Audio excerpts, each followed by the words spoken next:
तो मैं सरकार से यही तो कह रही 40-45 साल से आप कहाँ सो रखे थे। अब राशन कार्ड क्यों बनाए, हमारा पहचान पत्र क्यों बनाए, आधार कार्ड क्यों बनाए, मीटर क्यों लगवाए। हर जगह किसकी ड्रामा है भाई। कॉलोनियों का अवैध है, रोडों का अवैध है, झुग्गी अवैध है, हर चीज तो अवैध है। क्या चीज अवैध की है, क्या चीज वोटर लगा हुए दिखा दी।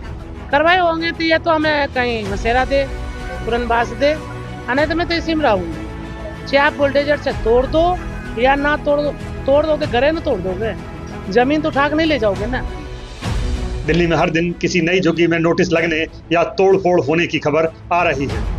मटियाला विधानसभा में आने वाली करीब 350 झुग्गियों पर भी बुलडोजर चलने की आशंका गहरा गई है।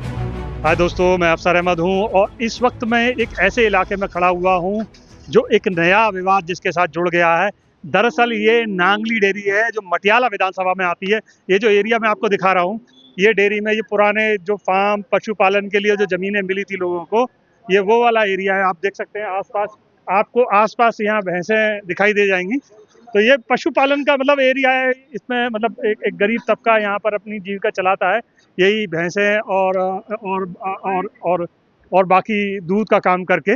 अब इसका जो नागली डेयरी का उधर का जो इलाका है वो उत्तम नगर में आता है, और इसके ठीक अपोजिट अगर हम जाएं बैक साइड में तो ये नजफगढ़ का इलाका हो जाता है। अब सवाल ये है कि इस एरिया में 300 से 400 झुग्गियों को नोटिस दिए गए, और उन नोटिस में कहा गया है कि आप घर खाली करिए, ये जगह खाली करिए वरना तोड़फोड़ की जाएगी। तो बड़ा सवाल ये है कि इस श्रृंखला, इस सीरीज का अंत कहाँ होगा। हर दूसरी तीसरी विधानसभा में इसी तरह से नोटिस भेजे जा रहे हैं, और जहाँ भी झुग्गियाँ या कमजोर तबका, गरीब तबका दिखाई देता है वहाँ नोटिस चिपका दिया जाता है। तो ये बड़ी मतलब विचित्र और मतलब गैर जिम्मेदाराना स्थिति नजर आती है। हालांकि सरकार का अपने तर्क है, उन्हें अतिक्रमण नजर आते हैं, बहुत सारी चीज़ों को वो चाहते हैं व्यवस्था बनाना। यहाँ कुछ लोग हमारे साथ मौजूद हैं, उनसे बातचीत करेंगे कि वो इस नोटिसों को किस नज़र से देखते हैं। क्या नाम है आपका? रामबली जी। रामबली जी, इस डेयरी में कब से रह रहे हैं आप? मैं राजी कम से कम 15-20 साल से। 15-20 साल से रह रहे हैं। तो नोटिस लग गए, क्या बोलेंगे? नोटिस लग गई जी। हाँ, तो थोड़ा सा बताएंगे इन नोटिसों का कब का कैसे लगी है? ये जी 19 तारीख का टाइम दे गए थे, पिछले महीने की। पिछले महीने की 19 तारीख का? हाँ जी।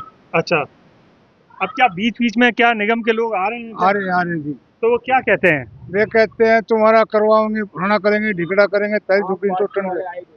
हाँ, झुग्गी तोड़ेंगे? नहीं तोड़े। नहीं तोड़ेंगे? हाँ, खिलाफ पार्टी का है जी। हम तुम्हारे साथ है। अच्छा, तो फिर नोटिस क्यों लगाए गए? नोटिस तो पहले लगे जी।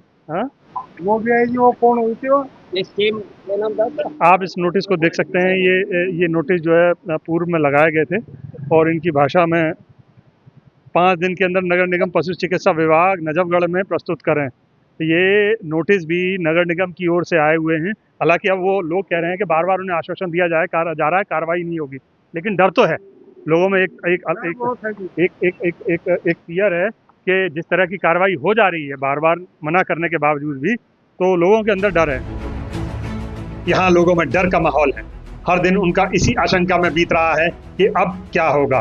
महिलाओं में सरकार को लेकर भारी नाराजगी नजर आती है। तो मैं सरकार से यही तो कह रही 40-45 साल से आप कहाँ सो रखे थे।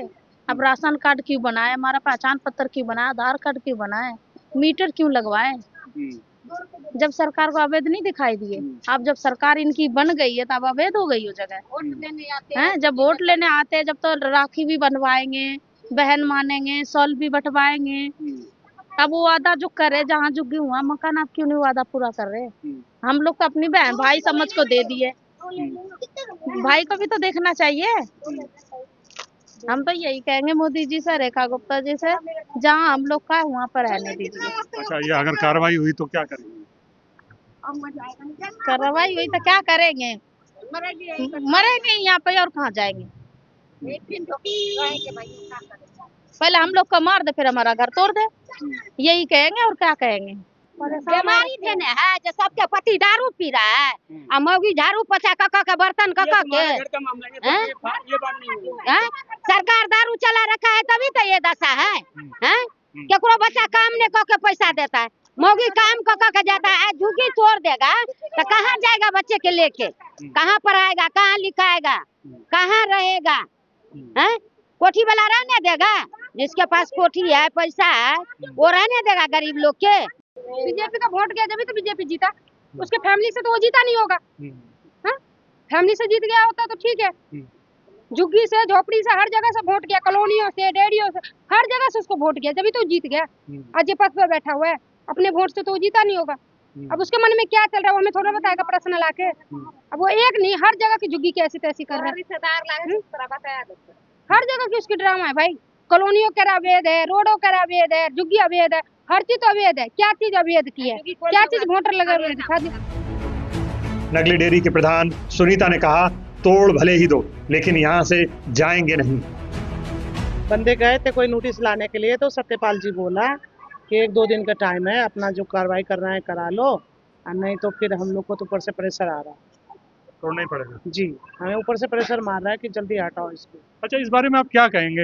आप जैसे कि बताया गया 30-40 साल ज़्यादा हो गया यहाँ पे, लेकिन इस तरह की कार्रवाई हो रही, कितनी झुग्गियाँ हैं यहाँ पर? झुग्गियाँ तो 300-250 झुग्गी है, 300 झुग्गी, 300 के आसपास है। हाँ 300 के आसपास झुग्गी है। अच्छा, एक बात बताइए, कार्रवाई होती तो क्या करेंगे? कार्रवाई होंगे तो ये तो हमें कहीं बसेरा दे, पुरनबास दे, नहीं तो मैं तो इसी में रहूंगी। चाहे आप बुलडोजर से तोड़ दो या ना तोड़ दोगे, घरे ना तोड़ दोगे, जमीन तो उठा के नहीं ले जाओगे ना। चाहे एमसीडी वाले हो चाहे सरकार हो, जमीन तो उठा के नहीं ले जा सकते, इसी पर फिर तम मुतान करेंगे। बड़ा सवाल ये है कि दिल्ली में जितनी तेजी से झुग्गियों को तोड़ने की कार्रवाई हो रही है, क्या उतनी ही तेजी से इन्हें वैकल्पिक सुविधा देने पर भी ध्यान दिया जा रहा है? दिल्ली में अब ऐसे हजारों झुग्गीवासी हो चुके हैं जिनके पास सर छुपाने के लिए कुछ भी नहीं है। क्या सरकार इस ओर भी ध्यान देगी?